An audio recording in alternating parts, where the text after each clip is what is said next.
Constituents and structures, जो दूसरी किताबें हैं ना उनके अंदर कुछ टॉपिक्स नहीं है जो इसके अंदर है, इसलिए भी मैंने कहा आपको यहाँ से करा देती हूँ। Basic concepts of universe, universe के अंदर क्या क्या चीज़ें होती हैं। हर यूनिवर्स की डेफिनेशन अगर देखी जाए तो एवरीथिंग अराउंड अस, उनके अंदर कॉमेट्स आ जाते हैं, गैलेक्सीज आ जाती हैं, ये सारी चीज़ें जो है ना आपके पास ये यूनिवर्स ही है। जितनी भी अजराम फल्की आ जाती हैं, सेलेस्टियल बॉडीज।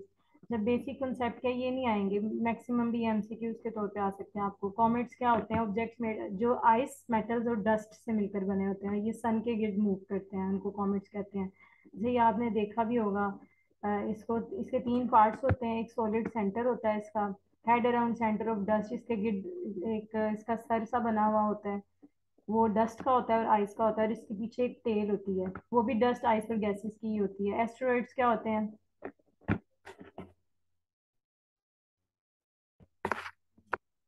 एस्टेरॉइड्स क्या होते हैं? एस्टेरॉइड्स भी सितारों की तरह के ही होते हैं। कहते हैं कॉमेट्स जो होते हैं विद एस्टेरॉइड्स, कॉमेट्स की तरह के ही होते हैं, लेकिन फर्क कहाँ पे आता है कि कॉमेट्स जो होते हैं उनके अंदर आइस होती है और एस्टेरॉइड्स जो होते हैं उनके अंदर आइस नहीं होती। Small rocky objects that revolve around sun, वो भी सन के गिर्द रिवॉल्व करते हैं। कॉमेट्स ये भी सन के गिर्द रिवॉल्व करते हैं। उनके अंदर आइस होती है, लेकिन जो एस्टेरॉइड्स होते हैं इनके अंदर आइस नहीं होती, ये स्मॉल रॉकी ऑब्जेक्ट्स होते हैं। अच्छा, इसकी जो एग्जांपल है, एग्जांपल आज में देनी है पेपर में, उस इसकी एग्जांपल जो है वो साइरस है। Most asteroids are formed between Mars and Jupiter, ये भी एमसीक्यू आता होता है। मार्स एस्टेरॉइड सबसे ज्यादा किसमें बनते हैं? एस्टेरॉइड बेल्ट होती है मार्स और जुपिटर के दरमियान। मीटेoroids क्या होते हैं? मीटेoroids small iron and rocky object resulting from collision of asteroids. जब एस्टेरॉइड्स आपस में टकराते हैं तो हमारे पास क्या बनते हैं? मीटेoroids बनते हैं, जिसको शहादत साकिब भी कहा जाता है। इसके अंदर रॉक्स के साथ साथ आयरन भी आ जाता है। अभी तक सिर्फ आइस जो है वो कॉमेट्स के अंदर थी, और एस्ट्रॉइड जो थे वो रॉकी थे। अब मीटेoroids जो है वो स्मॉल आयरन और रॉकी ऑब्जेक्ट्स हैं जो आपस में कोलिजन के साथ बनते हैं। कोलिजन किसकी होती है? एस्ट्रॉइड्स की कोलिजन होती है। अच्छा, जब कॉमेट्स टूटते हैं तो हमारे पास, जब शाहाब साकिब गिरता है और हमारी जो है अर्थ, उसके इर्द गिर्द जो एटमॉस्फेयर होता है उसके अंदर से निकलता है और अर्थ की तरफ आता है, when they enter earth atmosphere, तो बहुत ज्यादा फ्रिक्शन की वजह से वो जलने लग जाते हैं। बर्निंग ड्यू टू फ्रिक्शन, तो वो क्या, इसको क्या कहते हैं? ये मीटियोर है। फ्रिक्शन की वजह से ये जल रहे होते हैं। एस्टेरॉइड्स टूटते हैं, आपस में कोलिजन होती है, इनके टुकड़े टूटते हैं, जमीन की तरफ आते हैं, लेकिन जमीन की तरफ आते हुए जो एटमॉस्फेयर होती है उसमें बहुत ज्यादा फ्रिक्शन की वजह से ये बर्न करना शुरू कर देते हैं। उसके बाद बेसिक, ये तीन थे, इनका डिफरेंस याद कर लें, एमसीक्यूज में आ सकता है। बेसिक कॉन्सेप्ट्स ऑफ यूनिवर्स क्या है? नेबुलाज होते हैं यूनिवर्स के अंदर। नेबुला का मतलब होता है बादल, clouds. In sky there are cloud like objects composed of gas and dust which are classified as nebula. Gas और डस्ट इसके अंदर पाया जाता है, आइस इसके अंदर भी नहीं होती, यानी धुएं के बादल कह लें आप, ठीक है, डस्ट के बादल कह लें, उसको हम नेबुला कहते हैं। कॉन्स्टलेशंस क्या होती हैं? ग्रुप ऑफ स्टार्स होते हैं स्काई के अंदर, उसको कॉन्स्टलेशंस कहती हैं। दुबे अकबर भी जिसको हम कहते थे, रीच की तरह के सितारों का एक झुरमट जो हम अपने बुक्स में पढ़ते थे, उसको कहते हैं कॉन्स्टलेशन। यूनिवर्स क्या होता है? Totality of everything is called universe. तो total of all that exist और हैज एग्जिस्टेड बिफोर, जो अब था और जो पहले मौजूद था, उसको क्या कहते हैं? यूनिवर्स। इसके अंदर बिलियंस ऑफ गैलेक्सीज होती हैं। आगे आगे मैंने लिखी हुई है क्वांटिटी के, वो कितनी कितनी हो सकती हैं? 10 11 टू 10 12 तक हो सकती हैं। ये एमसीक्यू इतना आता तो नहीं है, लेकिन फिर भी। स्टार्स एस्ट्रोनॉमिकल ऑब्जेक्ट होते हैं composed of hot gases that emits electromagnetic radiation, specially light. Stars जो होते हैं वो रेडिएशन खारिज करते हैं, इसी की वजह से वो हमें चमकते हुए नजर आते हैं। ये भी एस्ट्रोनॉमिकल ऑब्जेक्ट्स होते हैं। बेसिक कॉन्सेप्ट ऑफ यूनिवर्स क्या है? ब्लैक होल क्या होता है? थ्योरेटिकल ऑब्जेक्ट होता है, इसके बारे में भी साइंस ज्यादा पता नहीं कर सके। Of extreme density, black hole आप यही डिफाइन करेंगे कि एक्सट्रीम डेंसिटी और ग्रेविटेशनल फील्ड इसकी होती है ब्लैक होल की, और इसके पास से अगर आप रोशनी को भी गुजारेंगे ना तो ये रोशनी को भी कैप्चर कर लेता है। इट अपीयर्स टोटली ब्लैक, जब इसके अंदर हर चीज को कैप्चर हो जाती है, तो कोई अंदर जाएगा तो पता चलेगा अंदर क्या था। सिर्फ ये पता है कि ग्रेविटी इतनी ज्यादा है कि स्पीड ऑफ लाइट से भी कोई चीज जाती है तो उसको कैप्चर कर लेता है। लाइट ईयर जो है, distance travel by light in 1 year, उसको लाइट ईयर कहते हैं। कभी कभी एमसीक्यूज आ जाता है ये वाला भी। अच्छा, एस्ट्रोनॉमी क्या होती है? ये एस्ट्रोनॉमी, कोस्मोलॉजी, एस्ट्रोलॉजी, इसकी वो एमसीक्यूज में दे देते हैं, इसको कोई डेफिनेशन दे देते हैं। एस्ट्रोनॉमी क्या है? Branch of science which investigates all the matter energy in the universe. Universe के अंदर जो भी मैटर और एनर्जी होता है उसको क्या कहते हैं? एस्ट्रोनॉमी है। कॉस्मोलॉजी क्या होती है? Astronomy also includes cosmology. नहीं, एस्ट्रोनॉमी ऊपर वाली शाख है, इसके अंदर हमारे पास कॉस्मोलॉजी आएगी, which is the study of structure, origin and evolution of universe. Cosmology जो है वो इवोल्यूशन के बारे में, ओरिजिन के बारे में, स्ट्रक्चर के बारे में। ये तीन लफ्ज नहीं भूलने आपने, स्ट्रक्चर, ओरिजिन। सबसे पहले उसका ओरिजिन क्या था, फिर जिस चीज का कोई ना कोई ओरिजिन होता है तो जाहिर है वो इवॉल्व भी करती है, इवॉल्व करने के बाद उसका स्ट्रक्चर हमें पता चलता है। तो astronomy also includes cosmology which is the study of the structure, origin and evolution of the universe. Astrology क्या होती है? Astrology is the study of the movements and relative position of the celestial bodies. ये MCQs PPSC में भी आ जाता होता है, astrology और एस्ट्रोनॉमी इन दोनों को एमसीक्यूज के अंदर दिया होता है उन्होंने। एस्ट्रोलॉजी क्या होती है? ये सेलेस्टियल बॉडीज, यानी जामे फल्की जो है आसमान में कोई भी सेलेस्टियल बॉडी है, चांद है, सूरज है, सयारे हैं, ये सारे क्या हैं? सेलेस्टियल बॉडीज हैं। मूवमेंट्स और इनकी पोजीशंस को जो स्टडी करता है वो एस्ट्रोलॉजी है। यानी मेजर क्या है? एस्ट्रोनॉमी, उसके अंदर बाकी चीजें आ जाती हैं। Asteroids less than moon, moon less than sun, sun less than star, star less than solar, solar system. उसके बाद गैलेक्सी, गैलेक्सी यूनिवर्स। ये बताया हुआ कि यूनिवर्स सबसे बड़ी है, उसके अंदर फिर गैलेक्सीज जाती हैं, गैलेक्सीज के अंदर सोलर सिस्टम, फिर स्टार, सन, मून, एस्ट्रॉइड्स आ जाते हैं। एस्ट्रोनॉमिकल यूनिट्स क्या होते हैं? नाम से ही पता चलता है। One astronomical unit represents the mean distance between the earth and our sun. सूरज और जमीन के दरमियान जो मीन डिस्टेंस हमें पता चलता है, उसके लिए कोई ना कोई यूनिट होता है। जो ये किलोग्राम्स, ग्राम्स और ये इस तरह के माइल्स, ये यूनिट्स होते हैं, ये छोटे फासलों के लिए होते हैं। बड़े फासलों के लिए एस्ट्रोनॉमिकल यूनिट्स इस्तेमाल किए जाते हैं, यानी सेलेस्टियल बॉडीज के यूनिट्स होते हैं वो। The astronomical unit is approximately 150 million kilometre के इक्वल होता है। ये एमसीक्यूज आ जाता है। 93 मिलियन माइल्स, या आप माइल्स में याद कर लें या 50 मिलियन किलोमीटर्स में याद कर लें। 2012 के अंदर इंटरनेशनल एस्ट्रोनॉमिकल यूनियन बनी थी, जिसने डिफाइन किया था द डिस्टेंस टू बी, के ये कितना डिस्टेंस होगा वन एस्ट्रोनॉमिकल यूनिट, तो वो किलोमीटर्स में, मीटर्स में लिखा हुआ है, इसको याद कर सकते हैं। सन और अर्थ के दरमियान इस तरह की पिक्चर्स हमें बनानी पड़ेंगी पेपर में, अपने पेपर को दूसरों से डिस्टिंग्विश करने के लिए। अर्थ और सन के दरमियान जितना डिस्टेंस है, इसको वन एस्ट्रोनॉमिकल यूनिट कहते हैं। एस्ट्रोनॉमिकल यूनिट्स, लाइट ईयर भी एक एस्ट्रोनॉमिकल यूनिट है, as defined by the International Astronomical Union. A light year is the distance that light travel in vacuum in one Julian year. यानी हमारा जो है, हमारे जो जामे फल्की के अंदर जो हम जूलियन ईयर देखते हैं 365 दिनों का, इनके इसके अंदर लाइट जो है वो ट्रैवल करती है एक साल के अंदर, कितना फासला तय करती है। Light year is the distance that light travels in vacuum in one Julian year, which is वो कितना होगा? 9.4 मल्टीप्लाई 10, 12 किलोमीटर हो जाएगा हमारे पास। द 10 इज पावर 12 आएगा I guess. Theories about creation of universe, एक आध बार ये सवाल भी आया हुआ पास पेपर्स के अंदर।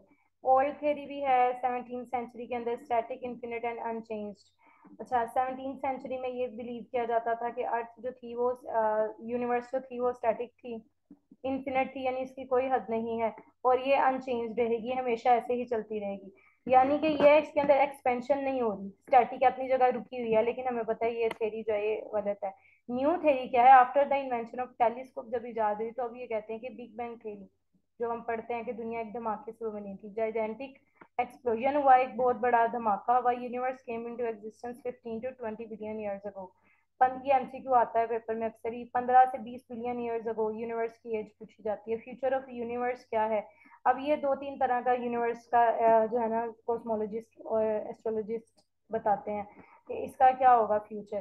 फ्यूचर ऑफ यूनिवर्स क्या है? या तो ये ओपन है, यानी हमेशा ये चलती रहेगी, या ये पहले जैसे कि एक जरे से ये बनी थी, बिग बैंग हुआ था, हो सकता है कि बिग क्रश हो और ये दोबारा से कॉन्ट्रैक्ट हो जाए, अल्टीमेट रिजल्ट क्या हो जाए कि क्रश हो जाए, फैक्टर ऑफ ग्रेविटी की वजह से होगा कि चीजें एक दूसरे के इतना पास आ जाएं कि वो जैसे एक बिग बैंग हुआ था वैसे एक क्रश हो जाए। और इसकी डायग्राम्स भी आपने बनानी है। यूनिवर्स इज एक्सपेंडिंग, बस सिंपल सा आप एक्सपेंशन ही शो कर दो अर्थ के, अर्थ एक्सपेंड हो रही है, और यूनिवर्स इज क्लोज्ड कि यूनिवर्स एक्सपेंड नहीं हो रही। ठीक है, तीसरा ये है कि वो कॉन्ट्रैक्ट हो रही है कि इवेंचुअली क्रश हो जाएगा, वो खत्म हो जाएगी। बिग बैंग थ्योरी क्या है?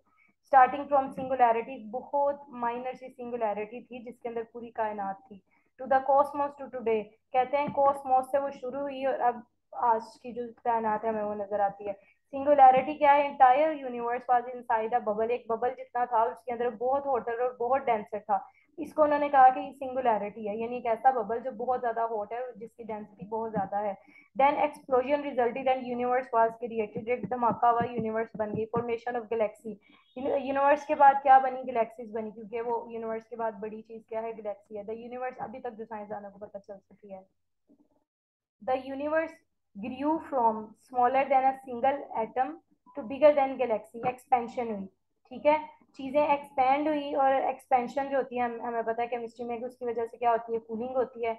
Into changing of energy to matter and anti anti matter, क्या हुआ, एकदम से सिंगुलैरिटी जो है वो एक्सप्लोड हुई, बिग बैंग हुआ, चीजें फैलना शुरू हुई, बिग बैंग में से चीजें निकली, उनमें से गैलेक्सीज बनी। और वो जो चीजें निकली ना, उनका टेम्परेचर बहुत ज्यादा था।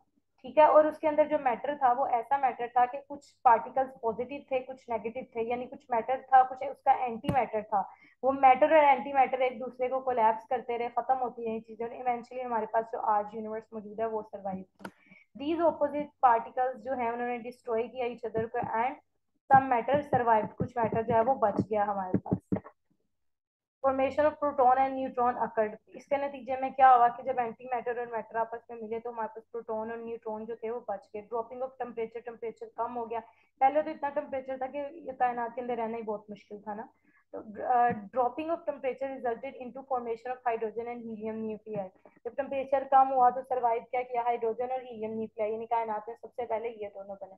After some time atomic nuclei captured electron to form atom, atom के न्यूक्लियस ने क्या किया, उसने इलेक्ट्रॉन को कैप्चर कर लिया, और ऐसे ही तो हमारे पास एटम बन जाता है।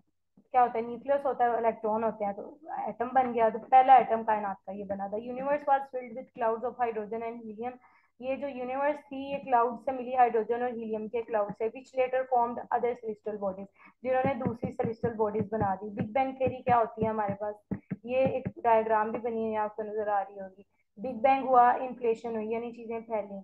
एक्सेलरेटिंग एक्सपेंशन हुई, यानी चीजें फैल रही हैं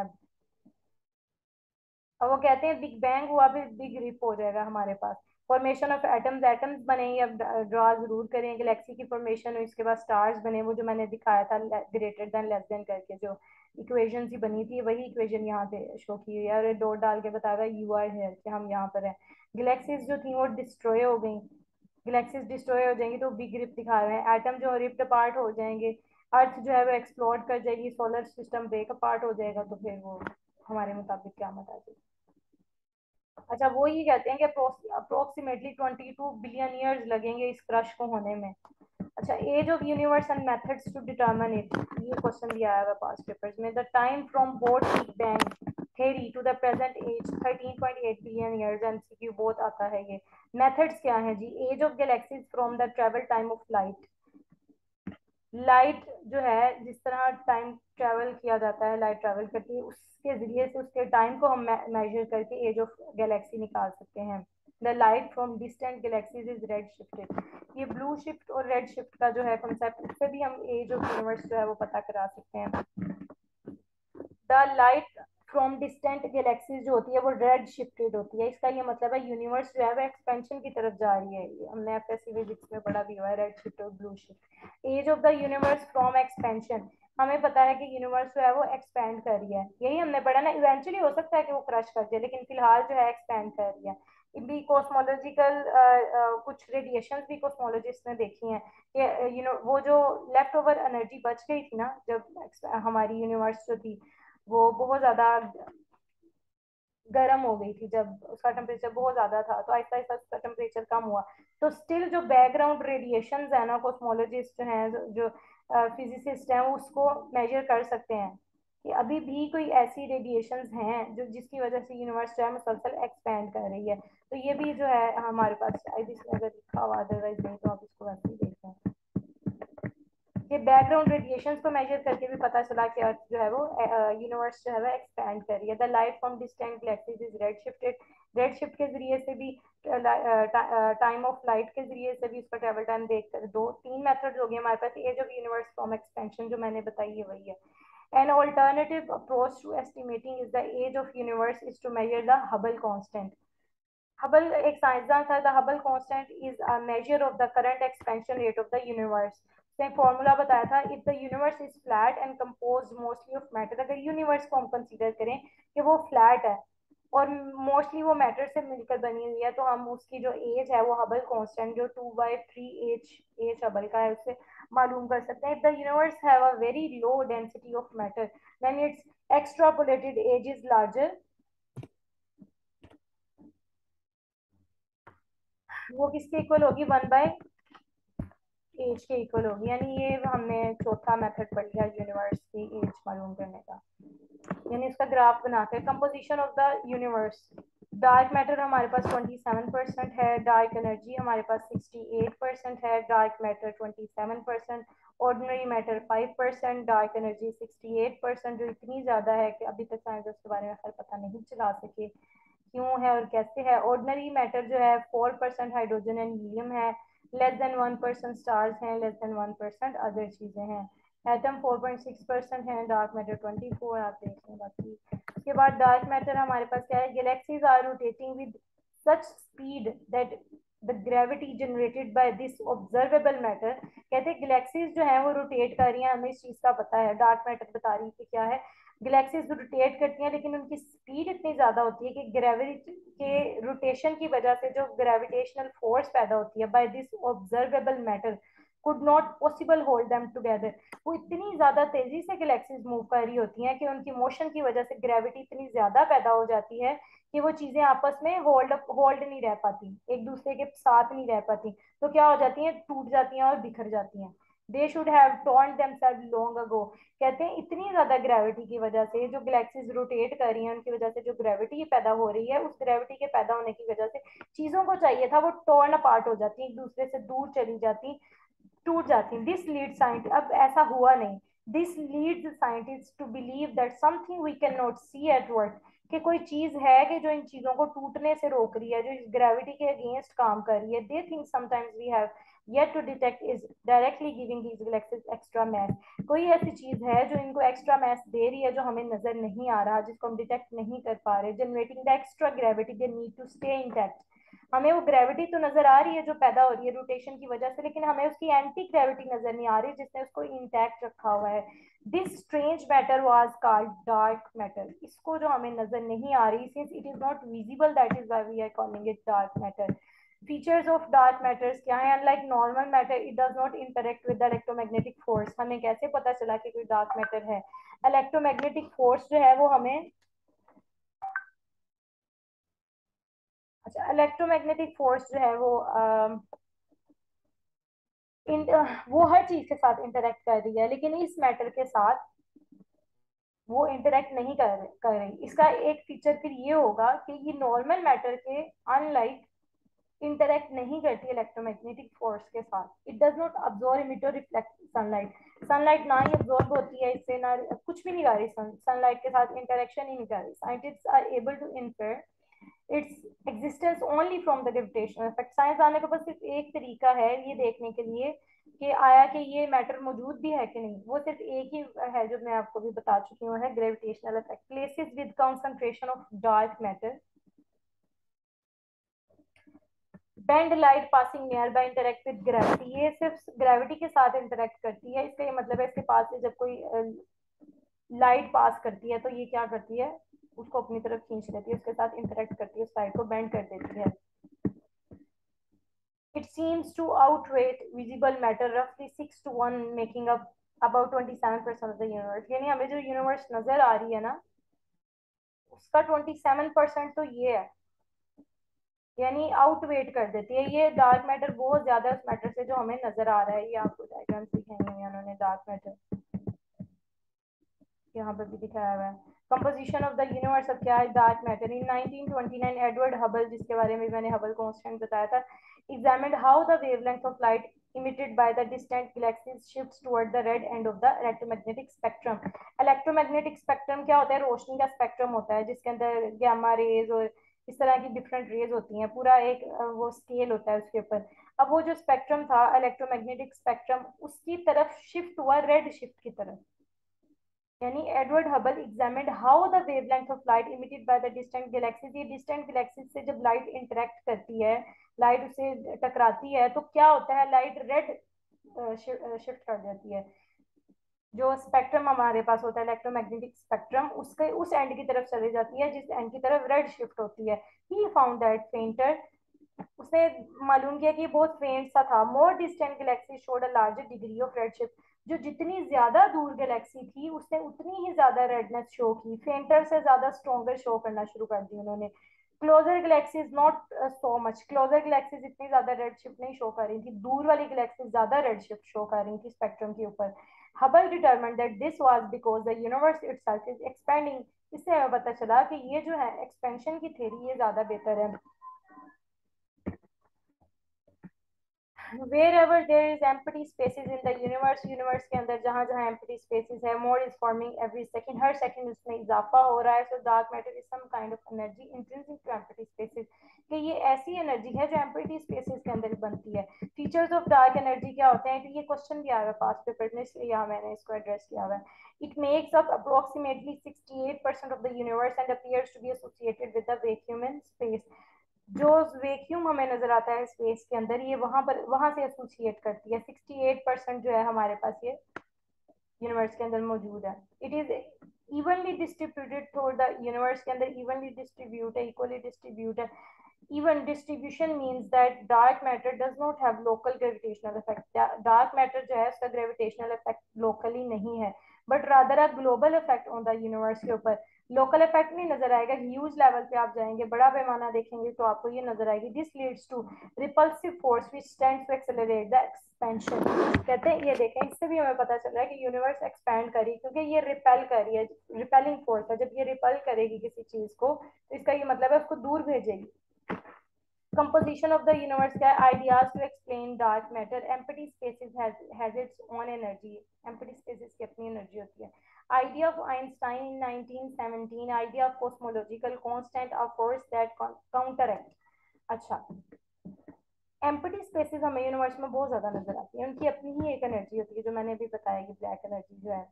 आइंस्टाइन ने 1917 के अंदर एक कॉस्मोलॉजिकल कांस्टेंट का आइडिया दिया था, force that counter act force of gravity. हमें ये पता है कि फोर्स ऑफ ग्रेविटी के अगेंस्ट कोई एंटी फोर्स मौजूद है।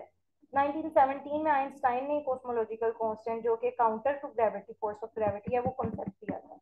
Idea of virtual particles form from nothing and then disappears into nothing again in empty spaces, उसने ये आइडिया दिया था कि virtual particles है, यानी हमें नजर नहीं आते, वो nothingness से पैदा होते हैं, nothingness की तरफ ही चले जाते हैं empty spaces के अंदर। ये चीज का असलमा हो रही है। The energy from those particles could be dark energy, उसने ही कॉन्सेप्ट दिया कि हो सकता है कि उन पार्टिकल्स के अंदर क्या हो, एनर्जी जो हो वो डार्क एनर्जी हो। नहीं, आई थिंक आज के लिए काफी है ये। ये मैं बस ये दो ये लाइन पढ़ के इसको खत्म करते हैं। Idea of virtual particles form from nothing and then disappears into nothing, this energy from those particles could be dark energy. साइंसदान ने कहा कि फिर ये आइंस्टाइन की थ्योरी के बाद उन्होंने सोचा कि हो सकता है ये एनर्जी जो हो वो dark energy, it is unknown kind of energy, fluid और फील्ड। कहते हैं हमें नहीं पता ये फील्ड के अंदर एनर्जी है, फ्लूइड की फॉर्म में एनर्जी, किस तरह के अननोन काइंड ऑफ एनर्जी है, ये डार्क एनर्जी उन्होंने दिखाई हुई है। ब्लैक होल्स हम लोग कल करेंगे।